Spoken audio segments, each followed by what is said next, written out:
What's going on, guys? Welcome back to my 25 Days of Christmas Marathon.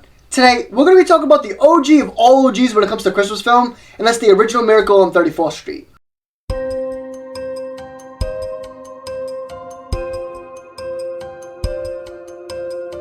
When it comes to the story, it isn't this big elaborate concept that calls for all this crazy deep dive to really understand it.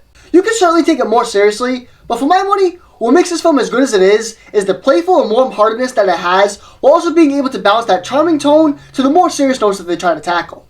Miracle on 34th Street is a very cute tale that's filled with loads of heart, being the true definition of a feel-good film. This has so many great notes for the whole family, where the adults can get the enjoyment due to its conflicts and the vast amount of dialogue that's going on, and the kids can certainly enjoy it from Santa's presence and the magical feel that it has. One of the main things I love about this film is that it shows you don't need to dumb things down to appeal to the kids, or you don't need reindeer or all this fancy CGI or crazy effects. If you have an interesting plot with some snappy dialogue and tons of charisma, you can make a good Christmas film. Miracle on 34th Street is the true meaning of a Christmas tale from the look of it, the feel of it, and the conversations that's in the film as well. The film has so much fun with what is a silly concept, but the way they balance out the tones make it very lighthearted and easy for the whole family to digest and enjoy. With the characters, they were all so much fun. Nobody really outshined one another, outside of Edmund and Gwen if I'm honest, where they all had their own moments to shine and the moments to connect with the audience. All the performances were very strong and came off very natural, as if you weren't even watching a film. All the characters were very in tune with each other, where everyone shared a great deal of chemistry with one another.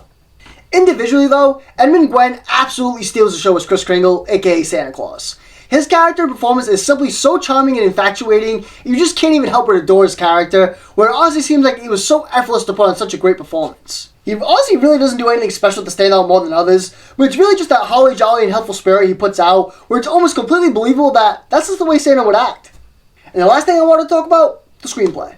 It seemed like the film wanted to take it more serious for the most part, and it certainly worked in some aspects, having loads of snappy dialogue between all the characters, but again, where the film gets off being as great as it is with the amount of heart and passion that's written and delivered with all these lines. The conversations are very quick yet witty, where everything flows in such a genuine way to the point it seems like they're not even acting. Overall, there really isn't much not to like about this film. It has a great script, great characters, and a very fun and original plot. What more do you want? The only bits I can kind of criticize is sometimes the dialogue can come off as they're like they're reading a chapter book, and of course, with this film being nearly 70 plus years old, the technical aspects of the film, like the scene transitions, can come off a bit dated. But other than that, maybe it's a bit boring sometimes, but this film is in my top 5 greatest Christmas films of all time. Miracle on 34th Street gets a very solid 8 out of 10 from me. Let me know what you think about Miracle on 34th Street in the comments below, and let me know what film I'd like to see me review next. See you guys in the next one.